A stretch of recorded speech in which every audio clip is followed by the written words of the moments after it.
This is Dave Winkler with the Naval Historical Foundation Author Chats. Today we have Christopher McKee. He is the 2016 winner of the Dudley W. Knox Award for Outstanding Lifetime Achievement in Naval History for the Naval Historical Foundation. We're here to talk today about his book, Ungentle Goodnights, Life in a Home for Elderly and Disabled Naval Sailors and Marines and the Perilous Seafaring Careers that brought them there. A little bit about Christopher. He is the Samuel R. and Marie Louise Rosenthal Professor Emeritus at Grinnell College. Currently is the Scholar in Residence at Newberry Library in Chicago. Previously, he's taught at Washington Lee University, Southern Illinois University. His first major book, biography of Edward Preble, was republished in 1996 by the Naval Institute Press. The Naval Institute Press also published his Ungentlemanly and Honorable Profession, Creation of the U.S. Naval Officer Corps. That I believe was in like 1991. Harvard University Press published his Sober Men and True Sailor Lives in the Royal Navy in 2002, and I guess this recent book was published in 2018 by the Naval Institute Press. You're probably seeing a theme here, history from the perspective of the deck plate. So let's talk about that a little more. And there he is, Christopher McKee. Thanks for joining us today. And I think the first question is what steered you to this as a potential book topic? Well, I had written, as you know, a book about officers in the Navy, and I wanted to do something on enlisted men. And I had initially thought I would write a book that would compare British sailors in the first half of the 20th century with U.S. sailors in the first half of the 19th century. Now, without going into all the ugly details, that didn't work out, and I wound up turning it into two different books, which I'm happy about. I had actually been in Washington in the 1989-90 as on a fellowship, but when I was there, I was based at the Naval Historical Center, now the Naval History and Heritage Command. One of my colleagues there, a man named, and I want to give this credit right up front in gold letters, Gordon Bowen Hassel, told me that if I was interested in sailors, I should look at the records of the United States Naval Home, or as it was then called, the United States Naval Asylum, which operated in Philadelphia from about 1830 until somewhere in the middle of the Nixon administration, when it was moved to Gulfport, Mississippi. So, tell us a little bit about how did the Naval Asylum come into being? Well, there was an act about naval hospitals passed in 1811, and of course, as you know, the War of 1812 came along shortly after that. So that, well, let me back up a bit and say that act provided that one of the hospitals would also provide a retirement home for elderly and disabled sailors. And the initial plan had been for that to be in Washington, somewhere near where to the south and of the Capitol building. Well, as you might guess, the War of 1812 came along. That plan was never carried out, and that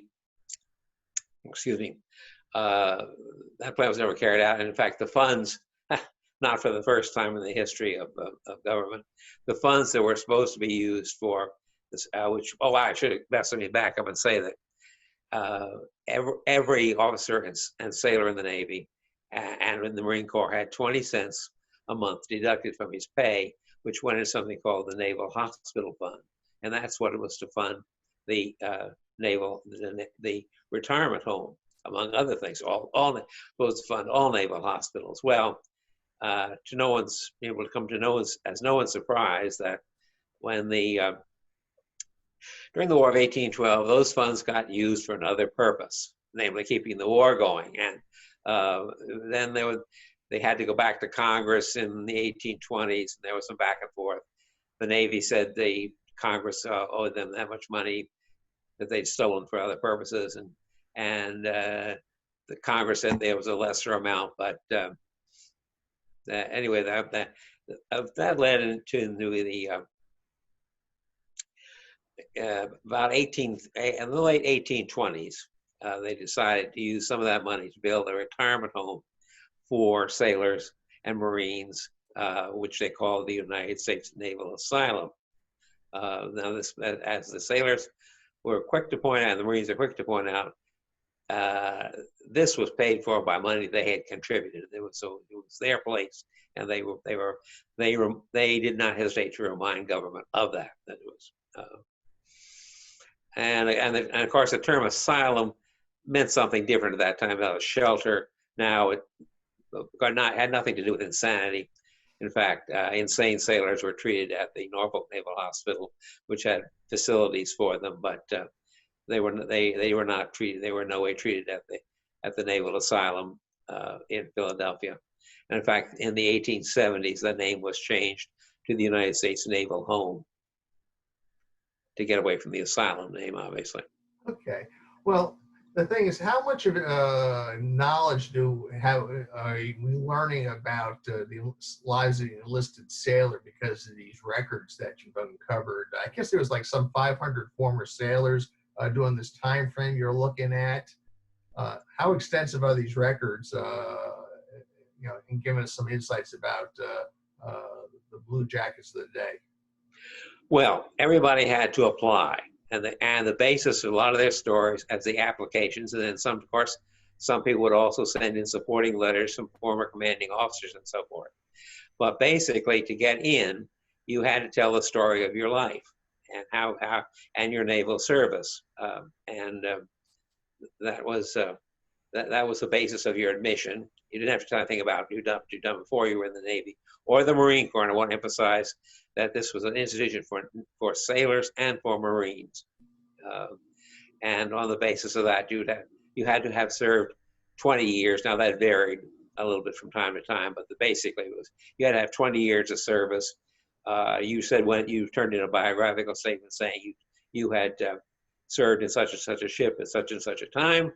That document got sent over to someone called the fourth auditor of the Treasury, who handled Navy accounts, and the fourth auditor's clerks would go scurrying through the muster rolls they had stored there to see if they could verify the service that you claimed. And sometimes they weren't always able to verify all of it, but if they said if they found three-quarters of what you said was true, they figured, well, if they could find the right rolls, the rest of it would be true too. Okay. So I guess this is like the 19th century of the VA. I'm sorry? Of the Veterans Administration. Well, what eventually evolved into the Veterans Administration was the pension system, which we had, in effect, for sailors and Marines. Now, but of course, you could only get a pension if you were wounded in some way or injured in some way. If you fell from down the hatch or something like that, you would be entitled, and you injured yourself, you would be entitled to a pension. And you could either draw that pension and stay at home, or you could commute that pension and go to the Naval Asylum. Okay. I've walked past the asylum, the Naval Home. I was once stationed in Philadelphia. It's kind of I guess it's a Greek revival style, if I recall. It's what did people do there? Entertainment. Did they allow alcohol on the premises, or was it a temperance kind of movement type of place?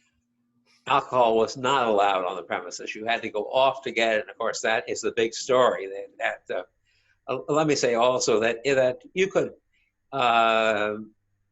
live there, and if you could go off and do odd jobs and earn extra money. I know. Remember, one sailor was sexton at at a nearby church, and that was, you know, you couldn't have a full-time job, but you could have a part-time work that would be that help you earn some money. The major form of entertainment, and that's a big part of the story, was alcohol, and of course it wasn't allowed at the home.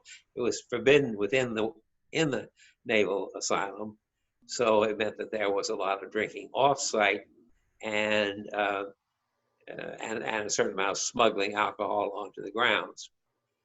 In the book, there's a map, a wonderful map done by one of my student assistants, Caitlin Scarborough, and she showed all the places near the asylum where you could get buy alcoholic beverages, and it's so pretty. There were many chances, and much of the drinking was done off, and then when you got back, you might be clapped into some kind of various kinds of punishment, which we won't go into all the details in the book, but it was various kinds of punishment away to these guys once they got back. And actually also, I should say that the city police did not bother to lock these sailors up when they were drunk and misbehaving. After they passed out, they sort of dumped the guy in a wheelbarrow. We bring the wheelbarrow up to the gate of the asylum and say, "Okay, here he is. He's your problem." So, Well, before I leave alcohol, I should say one thing. The amount of alcohol abuse was a strong factor. It would be a strong factor in supporting those who wanted to abolish the grog ration in the Navy. And that would include Admiral Joseph Smith, the head of the Bureau of Yards and Docks, to whom the asylum reported. Admiral Smith is someone who really needs a biography, and he was a very important figure during the Civil War and before and after. He was in charge of the ironclad program in the Civil War, and that's what he's best known for. I recall the grog they did away with it during the Civil War. Wasn't that the case? I'm sorry. Grog was done away with during the Civil War. Yes, early in the Civil War. I think I hate to quote numbers without looking them up, but I think 1862. Yeah, that's my recollection. Yeah. Could you profile one or two specific individuals that you especially endeared you in this in your research? I'm sorry, I didn't hear your question, Dave. Oh, is there one or two individuals that really endeared you in your writing? One or two individuals that you want to highlight? People in the book? Yeah. Oh, okay. Well, I was pointing out two people. One is a man named James Fortin Dunbar, who was an African American sailor, and we, as you know, finding and tracing African American sailors is very difficult. We have an immense amount of information about his life. He was in the merchant service at first. He claimed to have, I think he claimed to have sailed around the world 4 times. I could only document, I think, 3, but in any event, he had in the merchant service. He did a lot of sailing in the China trade, which was a big deal in that day. You were gone for about a year if you sailed to China. And he did several China voyages, and then he got into the Navy. I think in the 1840s, as I recall. Then he just didn't want to quit. I mean, they kept sending him ashore or sending him back to the Naval Home, and he would run away and re-enlist, especially in the Civil War.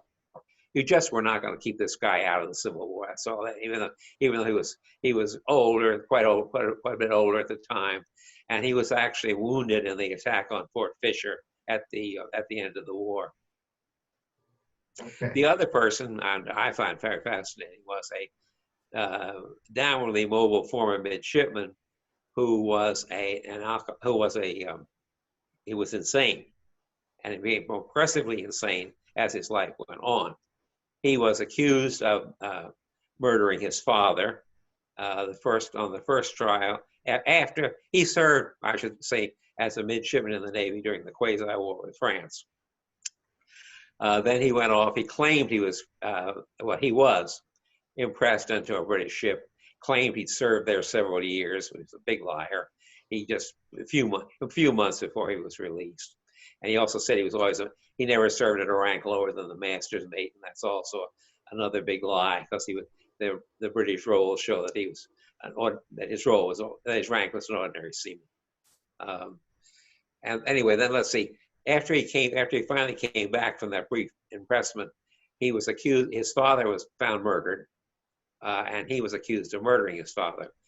Mainly, he had a lifelong difficulty with authority figures, and he was tried twice. The first trial ended in a hung jury, and the second trial ended in his acquittal. Then he went in. Then he there's a and the next few years of his life are kind of not certain. Oh yeah, during the War of 1812, he served briefly in the army. Was accused of desertion. Was sentenced to be shot, but was given a reprieve.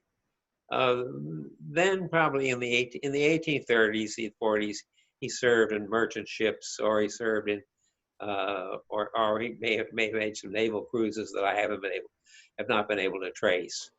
I should say that while he was in the merchant service, he tried to attack the captain of his ship. That got him charged with mutiny, the federal crime of mutiny, and he was imprisoned in the Maryland State Penitentiary for 3 years.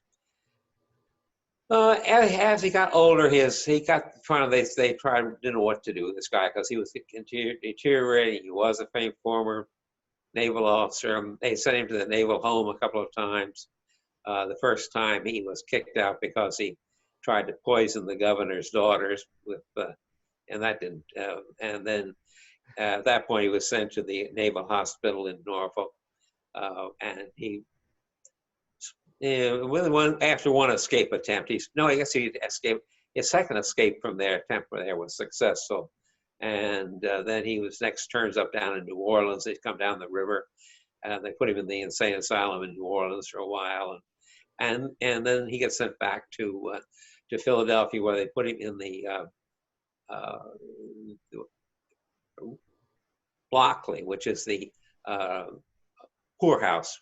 Basically, it's across the river from the Naval Home, and we know that he left Blockley somewhere around 1870, and we don't know what happened to him. We've never been able to trace his death, but he was the classic case of an insane sailor. And as I said, they did not treat insanity at the Naval Home. That got treated in Norfolk. So the pension records, where did they all? Where is the archives? And where did you do most of your research? It sounds like you were all over. Well, the pension records, of course, they are at the National Archives. Most of these guys would be in a little used series called the Old Wars series, which doesn't get used very much. But then, as I said, the records of the Naval Home exist from the Naval Asylum exist from the very beginning, and they're the in letters coming into the Bureau of Yards and Docks, which supervise the home, and then the outgoing letters also were those. Oh, I should say also some of the records are at the National Archives branch in Philadelphia, because the location of the institution determines where the National Archives puts the internal records of the institution. So any internal records that the Naval Home had are there in the National Archives Record Service branch in Philadelphia. And okay, so why would you think folks would want to buy the book? Well, if you enjoy naughty old sailors, you would who are always getting themselves in trouble. I mean, I can't begin to tell you the stories about these guys. It's just they're they're very interesting people. And that's one of the things I was glad to. I was very glad to bring some real sailors. Too much of when somebody wants to write about sailors in the Navy in the 19th century, they turn to a handful of autobiographies, published autobiographies, which are, and I should say here too that there are plenty of fake sailor autobiographies in the 19th century, just as there are in the Vietnam War, fake Vietnam War narratives, so, which have been exposed. And so, and I've even had, I won't name any names here, but a couple of scholars have actually used a couple of the fakes and thought they were dealing with the real thing. But I want, but there but that's the easy way to write enlisted history. And I wanted to get away from that. I wanted to actually look at because the records of the Naval Home are so rich in biographical detail. Oh, and I should also mention that one of the governors, that's the head of the Naval Home, one of the governors, a retired admiral, had some of his younger officers interview, I don't remember the number, but a large number of the sailors who were resident there at that time, and got their stories. And that's important is because they told their stories back to the beginning of their seafaring lives, whereas, and they had a lot of merchant service experience or the Marine service in foreign armies. And when you applied to the Naval Home, they didn't want to know anything about what you'd done before you entered the Navy. So these records that were created, a wonderful book, which now, thanks to the generosity of several people, including, just let me get that back, come back to that one again. I guess not, okay. Anyway, there were the generosity of several people that was acquired for the Naval Library. And it was, and that was a real, because that tells about that was really important because that told about their lives before they joined the Navy, and most of them had merchant service experience. Or in the case of the Marines, they'd been in European armies and all kinds of things. So basically, you uncovered the Navy's first oral history program. That's correct, I did, and it was quite a nice. It's now at the Navy Library. Okay. And it's and other people are using it. I think they're going to use some excerpts from it in the final volume of the documentary history of the War of 1812 that's coming out. Okay. Well, we know this is a fine product of the Naval Institute Press, and you can go to the www.usni.org to purchase a copy of it, or you probably can get it on Amazon, but I think you should probably go straight to usni.org.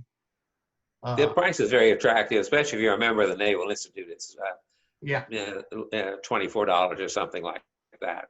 One final question before we depart. What you working on now? Well, actually, I'm working on nothing right now because I'm shut out of the Newberry Library because of the coronavirus business. But what I'm just started to work on was a book about sailors and religion, if any.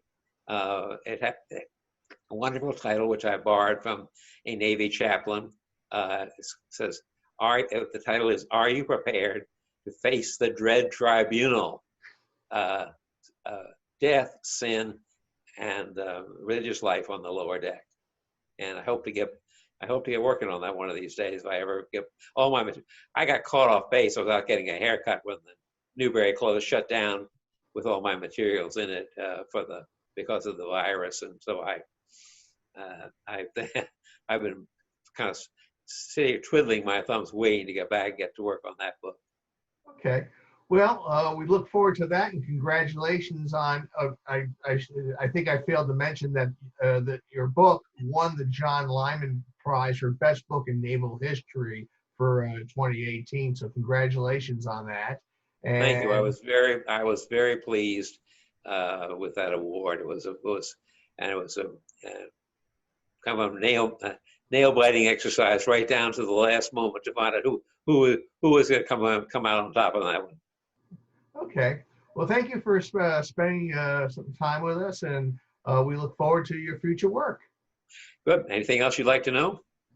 That's all for now. Okay, well, thank you very much. I hope this has been effective and we can